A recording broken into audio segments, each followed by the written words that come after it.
Let's go right back to the phone lines. We'll talk next to Don in Oklahoma City, Oklahoma. Hi, Don. Hello, sir. How are you doing today? Doing well, thank you. Well, thank you very much for taking my call. I would like to ask two questions.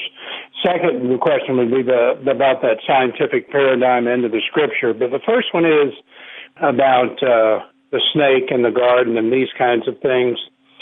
And I understand your principle that you're given about metaphor and how the other writers use that, and it's a very good illustration. But I think one of the first problems maybe, and I'll just ask a question after this, one of the first problems that we might get into trying to interpret the Scripture that way is there would be no reason to believe that the tree of life, the tree of knowledge of good and evil, and even the garden itself were all metaphorical. But bigger than that, it seems like you have an aversion to us as Christians. Maybe it's almost a hesitation I'm hearing in your voice about us believing in a talking snake, when in Numbers we have an example of a talking donkey. Balaam's donkey that spoke to Balaam.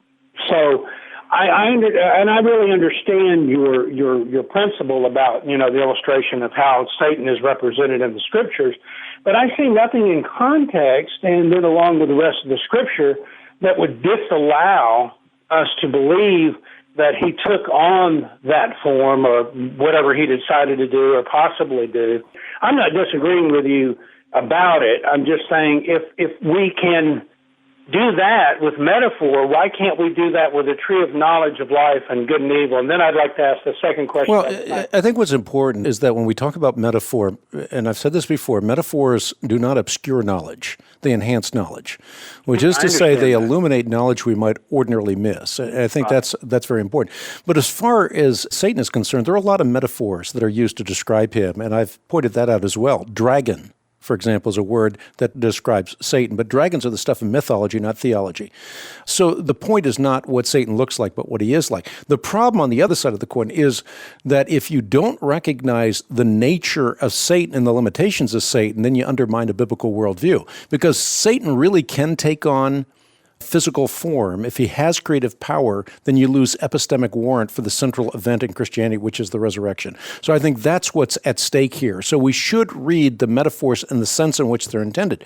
But to say that in some way or other negates the reality of paradise lost becoming paradise restored is a big leap. First of all, the whole grand meta-narrative of Scripture is about that very fact.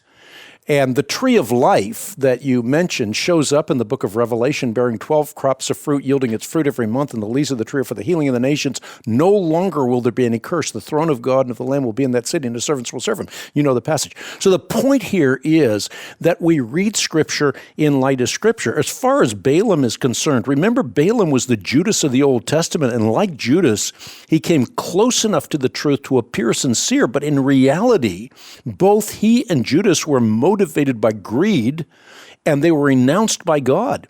Of course, Balaam was a professional magician who worked for pagan kings to conjure up the power of the gods on their behalf, but what he did was sleight of hand.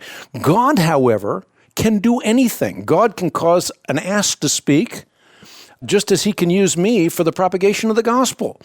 God can do all things. What we're saying is Satan does not have creative power, and in that lies a very significant distinction. This is not a distinction without a difference, but this is a marked distinction between God, who is the creator of all things, and Satan, who is but a created being.